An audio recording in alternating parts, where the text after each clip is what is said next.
Bonjour et bienvenue sur les rendez-vous d'Antoine. Aujourd'hui, un petit peu particulier, j'ai le plaisir de recevoir Natacha de la chaîne Natacha & Co. Salut Natacha. Salut Antoine. Bon, écoute, ça fait plaisir de t'accueillir sur Miasme TV. Dans le cadre du festival de l'étrange rendez-vous organisé par Demian, hein, donc comme vous savez, on y participe avec Jérôme. Et donc, ben voilà, j'ai souhaité inviter Natacha parce que Natacha a une chaîne YouTube déjà qu'il faut absolument que vous découvriez. et puis surtout, tu es aussi dans le monde de l'édition. Hein, tu travailles pour la revue Infinité. Oui, Infinité. Voilà. Numéro 6 actuellement en kiosque. Ouais. D'accord. Et le numéro 7 en préparation. En préparation, on est en plein dedans. Ouais. Et sur un thème qui va me rappeler bizarrement un petit peu le numéro 11 de Génération Cité d'Or. C'est étrange, en fait. Ouais, c'est fou. On travaille sur un dossier central sur les vies antérieures. Et ça, j'ai adoré faire ça parce que j'ai découvert tout le travail. Je sais pas si tu connais tous les réminiscences, enfin les souvenirs de vie antérieure des enfants. Avec c'est quoi, Jim Taker, un truc comme ça. Non, je connais pas. Comment il s'appelle? Tu sais, le psychologue qui a fait des recherches incroyables là-dessus.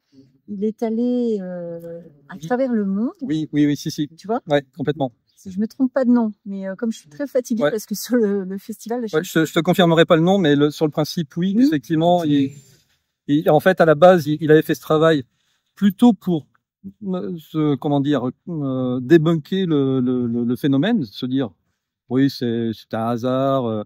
Et puis, plus il a gratté, plus il a cherché, puis il s'est dit mais c'est juste pas possible. C'est pas possible. Voilà. Avec des souvenirs très précis. Donc lui, il allait rechercher, en fait, il a vraiment monté des enquêtes, des vraies enquêtes. Hein.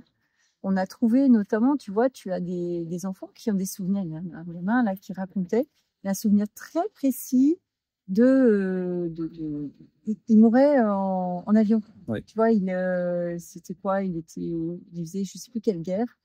Et il a vraiment ce souvenir-là très précis. Il décrit tout. Et on retrouve tout. Tu as des gamins qui retrouvent le nom, la famille, l'endroit où ils vivaient.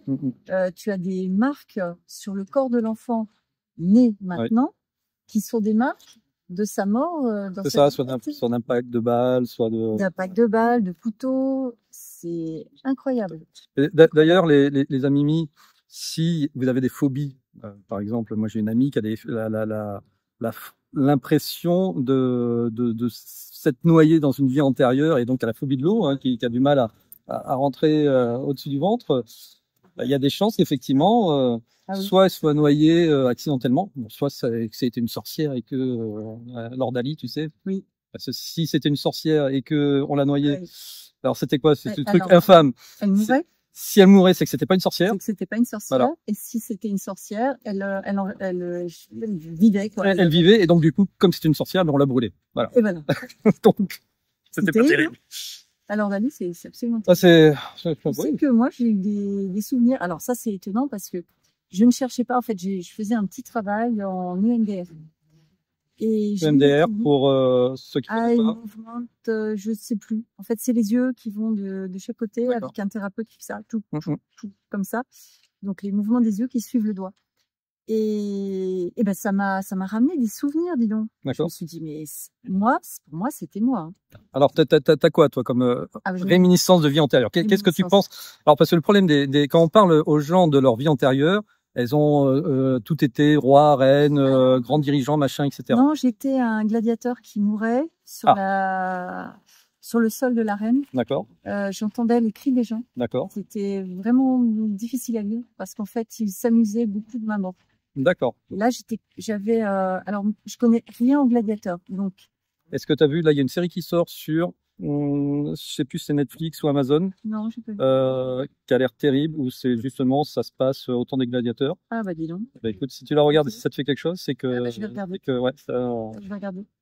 Là, en fait, moi, je me souviens que j'avais eu un coup de lance. Il me semble que c'est une lance qui était là. J'avais mon bras qui était complètement. Alors, mon bras était entouré il y avait que mon bras où il y avait une armure. Tu vois, il y avait un truc. Alors, je sais plus si c'était en cuir ou j'arrive pas à voir ça en revanche. Mais ça me semblait quand même en métal. D'accord. Donc, c'était le bras gauche. C'était surprenant pour moi, mais bon. C'était le bras gauche et j'avais l'épée. J'avais, moi, une épée dans le bras gauche. Et puis, surtout, je ressentais les lanières, là. Ouais. C'est-à-dire que j'étais attachée là, enfin j'étais attachée, ce truc était attaché, Ouais, cette armure. c'est pour la protection. Oui, Et là, comme ça, et je me souviens de la sensation de mourir à cet endroit. T'as une marque ici? Tache de rousseur? Tache de naissance? Oh oui, j'en ai une. C'est pas vrai. Je vais pas le On va regarder la marque. On va voir la marque en direct. J'ai pas. C'est l'autre côté. Non, regarde. J'ai là. Ah bah oui. Voilà. Ouais, il y a un petit poinçon.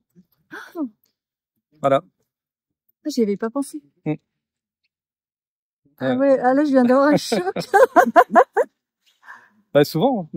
Mais je viens de le dire. Ah oui, en plus. Ah oui, exactement. Je suis toute rouge. Non, pas vraiment, mais. Waouh. Ouais, c'est incroyable. Mais oui. Oui. Donc gladiateur, donc un homme. Oui. J'ai eu une autre. Alors là, j'étais au Moyen Âge. Ok. Depuis toute petite, il faut savoir que j'ai une attirance pour le Moyen Âge. Bon. Écoute, moi aussi. Là, j'étais encore un homme. Et j'étais je sais pas qui j'étais. Mais je suis mort parce que j'étais un homme. Je sais que j'étais grand. J'étais très fort. Je peux pas dire j'étais forte hein, parce que c'était un homme. Et j'étais bonjour. Et donc je suis mort empoisonnée parce que je faisais partie, si tu veux, j'étais un mec qui était puissant, mais qui agissait pour Dieu. Et moi, c'était ça. J'avais créé un ordre et j'avais pas pu. Donc, T'es inquisiteur? Non, pas ça. D'accord. Non, je faisais. L'ordre de jésuite ou quelque chose comme ça. Je peux pas te le dire, mais je sais que j'avais une transmission d'épée qui a peu pris. D'accord. Donc, je sais que j'étais. Alors, je suis morte dans ce truc-là. Alors, le truc particulier, c'est que j'ai ressenti le goût C'était un goût très amer, un goût d'amande amère. Ouais, c'est ce que j'allais dire, d'amande. D'amande. Ouais, c'est classique. J'ai horreur de l'amande maintenant. Pas horreur, mais j'aime vraiment pas trop. Et là, je ressentais toute la douleur dans le corps. C'était horrible de mourir comme ça. Et surtout, j'avais une colère immense et une injustice, une sensation d'injustice parce que pour moi, Dieu m'avait abandonné. C'est ce que j'allais dire, Dieu t'a pas sauvé. Dieu m'avait abandonné alors que pour moi, dans tout ce que tu le faisais au nom de Dieu. Et pour moi, j'étais injuste. J'étais quelqu'un de juste. Je comprends. Et de vraiment solide, tu vois. Je faisais les choses comme ça pour Dieu. Et je faisais partie des... là, pour le coup, tu disais, les gens ont été souvent ceci, cela, mais là, je sais que je faisais partie des puissants. Alors, c'est très drôle, parce que j'ai rencontré un médium au festival de Cajar, donc au rendez-vous de l'inconnu. Je sais plus son nom en tête du médium. Et donc, il me dit, Antoine, si je vois si je vois beaucoup de vies antérieures. Il me dit, si je vois des vies antérieures, est-ce que je peux t'en parler? D'accord. Je dis, écoute, oui, pendant le festival, si tu m'en parles, il n'y a pas de souci. D'accord. Donc, il vient me voir et puis il me dit, je pense que tu as été un Spartiate. Ah. Pas un gladiateur. Pas un gladiateur, tu as été un Spartiate. Tu as été un Spartiate, ouais, tout à fait. Donc, je ne sais plus si c'était à Athènes ou... D'accord. Je ne sais plus exactement ce qu'il me dit. Et il me dit aussi, et puis je te vois aussi dans la communication... comme si tu écrivais des choses au Moyen-Âge, etc. Ah oui. Et c'est pas le seul, figure-toi, à m'avoir dit. Ok. J'ai deux personnes qui m'avaient dit à peu près la même chose. Alors, pas pour le Spartiate, ça c'était nouveau. Une personne qui m'avait vu troubadour. Ok. Voilà. Et c'est vrai que j'ai deux passions dans la vie. C'est l'étrange, l'insolite, etc.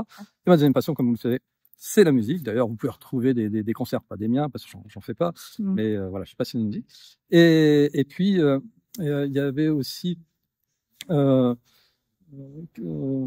c'est José qui s'appelle, alors je sais plus le nom de sa chaîne, qui je crois qu'elle faisait musique de l'âme, où en fait, elle se connectait à quelqu'un. Ouais. Et elle sortait une musique inspirée comme ça en moins d'une minute, quoi. C'était assez impressionnant. Et elle aussi m'avait vu troubadour, en fait. Donc voilà, j'ai sûrement été un pitre ou un troubadour. Ce qui est drôle, c'est d'imaginer aujourd'hui que moi j'étais un de ces gars musclés. Pas musclé, mais j'étais vraiment. Si tu veux, ça faisait. J'ai eu un nom. Mais je me suis demandé si ce nom n'avait pas été inspiré par le célèbre film, parce que j'ai eu un nom qui était Godefroy. Ouais. Bon, après, j'ai fait des recherches. Et il y en a un qui est mort empoisonné, un Godefroy. Godefroy, j'ai plus le nom en tête. En tout cas, il est mort empoisonné. C'est ça Mort qu'il faut retenir. empoisonné. Et ce qui est intéressant, c'est que je suis née en Lorraine. Mhm. Et ce gars-là, bah, c'était Le duc ou le comte ou le de baron. Lorraine. Il est très connu, il est très célèbre. Mais je le connaissais pas, mais ça va me revenir. Et c'était au Moyen-Âge, justement. Il est mort empoisonné, je vais te le dire. Il faut que je le retrouve. Je te dirai après. Alors, ce qui va être intéressant, c'est si vous aussi, vous avez des souvenirs, des réminiscences comme ça, partagez-les, voilà, mettez-les dans les commentaires, parce que ça, vraiment, ça nous intéresse. Et puis, savoir surtout si vous avez enquêté, voilà, si c'est pour vous juste du hasard, ou si, au contraire, ça a été corroboré par tout un tas de détails, par voilà, des médiums, etc. C'est ça qui est intéressant. Allez, autre question que je voulais te poser.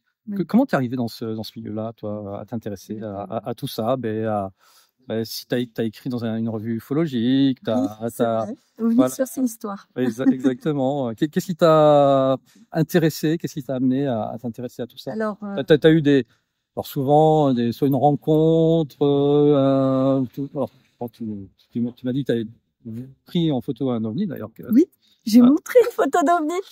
D'ailleurs, il est bluffé. On peut la mettre à l'écran si tu veux. Okay. Alors ça c'est après parce que tu répondras du coup à ma question un peu plus tard, mais là effectivement là cette photo elle est juste extraordinaire. Regardez si on zoome là quand on voit cette petite boule là ici, ça fait une nébuleuse de boules, hein, c'est vraiment super bizarre. Quoi. Ça, et puis là c'est pas un effet de miroir, un reflet sur l'appareil photo, etc. D'ailleurs on l'a demandé à un collègue photographe au festival. Pour lui, la photo est authentique. Donc voilà. Ah oui, elle est authentique. En fait, je me promenais avec ma chienne et je vois, j'aime bien regarder le ciel très souvent, et je vois un rond comme ça, un arc-en-ciel rond. Je me dis, mais j'ai jamais vu ce truc-là. Qu'est-ce que c'est que ce machin? Puis il y avait, tu vois la photo, un magnifique coucher de soleil sur la mer. J'aime bien photographier le coucher de soleil sur la mer. Je trouve ça beau. Et puis évidemment, il y avait ce petit rond de lumière, rond d'arc-en-ciel. Et j'agrandis, et voilà ce qu'on voit. Voilà, franchement, non. En plus, je suis très nulle en photographie. Oui, c'est-à-dire que je suis incapable de faire des montages comme ça. Non, la photo est authentique. Non, tout à fait. Et donc ça, alors ça, c'était après, quoi. T'avais déjà mis ton premier pied dans ce milieu-là. Donc, qu'est-ce qui t'a amené à t'intéresser à ces sujets? Petite, t'as eu des expériences? Effectivement, si tu veux, j'ai des perceptions. D'accord. Ah oui, parce qu'on l'a pas dit, mais tu es thérapeute. Je suis thérapeute psychocorporelle et je suis magnétiseuse aujourd'hui. D'accord, donc voilà. J'ai un peu voulu me cacher. J'ai fait des études classiques, j'ai fait un doctorat de droit, donc très très longues études. Après, j'ai fait un master de psycho pour être chercheur, donc vraiment rien à voir avec ça. Aussi pour me cacher, c'est-à-dire pour faire des choses classiques. Mais j'avais toujours ça à côté, donc j'ai des perceptions, j'ai des choses que je sais d'avance. Je ressens, si je me mets en lien avec une autre personne, je vais ressentir moi dans mon corps ce qu'elle ressent, par exemple. D'accord. Pas tout le temps, mais en thérapie notamment. Donc j'ai déjà ce monde qui pour moi est intégré facilement. Donc c'est-à-dire, t'avais quel âge quand ça a commencé à se... Pas tout le temps. Tout le temps. Donc tes relations avec tes copains, tes copines, Non, ça va. Mais en fait, je me suis rendu compte, surtout parce que pour moi c'était complètement normal. Je me suis rendu compte en discutant avec les gens que ça ne l'était pas. C'est plutôt ça qui m'a perturbée. Tu vois, aujourd'hui... C'est avec les adultes, en fait. C'est pour ça le problème. Oui, les adultes, les autres, non, les petits copains... Même les enfants... Ouais, alors les enfants, je ne discutais pas, mais après, quand tu étais ado, tu vois les discussions classiques des ados, on s'intéresse au groupe de chanteurs, on s'intéresse aux petits copains, au machin. Et c'était pas mes centres d'intérêt. Moi, mes centres d'intérêt, c'était le sens de la vie, c'était comprendre l'humain, c'était comprendre le monde, comprendre l'humain. Du coup, je voulais... Pour moi, l'humain, c'est un assemblage de rouages, c'est une construction. Et j'adore ça, j'adore comprendre. Et donc, je savais aussi, bon, ça, je vais te l'avouer, je le dis qu'à des gens... Voilà, ça va être scoop, là. Scoop. Je savais, depuis toute petite, que j'étais venue faire quelque chose et que c'était important. Mais j'étais angoissée parce qu'il y avait une amnésie. Pour moi, je ne me souvenais pas de quoi. Donc, il fallait absolument que je retrouve ce que je devais faire. Et maintenant, je sais que je fais ce que je suis venue faire. D'accord. Voilà. Alors, ce qui m'a amené à écrire précisément, parce que là, je t'ai parlé de mon parcours, Ouais. mais ce qui m'a amené à écrire, c'est mon frère et c'est surtout un gros changement de vie. J'ai eu dans ma vie un séisme, Ouais. un tsunami qui a fait que j'ai perdu en fait tout ce qui faisait ma vie. D'accord. À l'époque. Et donc ça fait 7 ans. Mon frère m'a dit, bah, écoute, tu as déjà écrit pour nous. J'écrivais dans la partie psycho, parce que j'étais en master de psycho. Et bah maintenant, viens, tu vas travailler pour ça, ça, ça. Donc il m'a lancé sur des sujets. Mon frère est le rédac-chef d'Infinité. À l'époque, on n'avait pas Infinité. On avait d'autres revues OVNI sur ces histoires. On avait Tout savoir bien-être, tu vois. Donc j'ai bossé là-dedans. Et il a créé une rubrique spécialement pour moi dans OVNI sur ces histoires parce que je faisais le lien entre les mondes invisibles et les extraterrestres, ce qui m'a passionnée. D'accord. Parce que j'ai posé des hypothèses personnelles en me disant bah, peut-être que ce qu'on rencontre, qu'on voit comme extraterrestre, et ce qu'on rencontre, qu'on voit comme des anges, des entités, etc., c'est peut-être des plans, tout simplement. Et c'est peut-être la même chose, ou pas, j'en sais rien. Je ne sais pas, mais j'ai posé ces petites hypothèses-là, je suis allée rechercher, et puis ça m'a passionnée. Et on a créé Infinité à partir de ça, et des discussions qu'on avait avec Erwan. Erwan étant mon frère. Ton frère, ouais.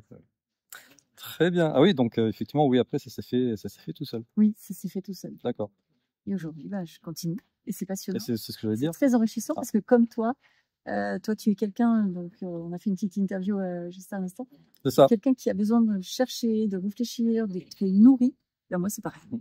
Vous pouvez voir sur la chaîne de Natacha &Co. Pub.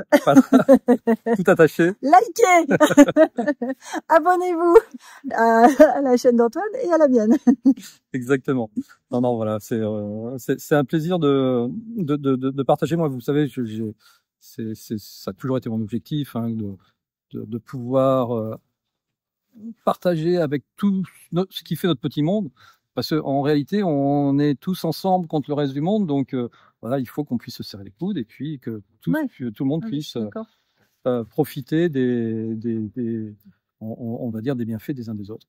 Oui, c'est ça. Apporter notre pierre, apporter nos connaissances, apporter notre point de vue, ce qui peut enrichir ceux des autres. Et puis, comme ça, ensemble, on peut avancer parce que j'ai l'habitude de dire, on est tous sur le même bateau et si on se tend pas la main, ben, un petit peu embêtant. On tangue.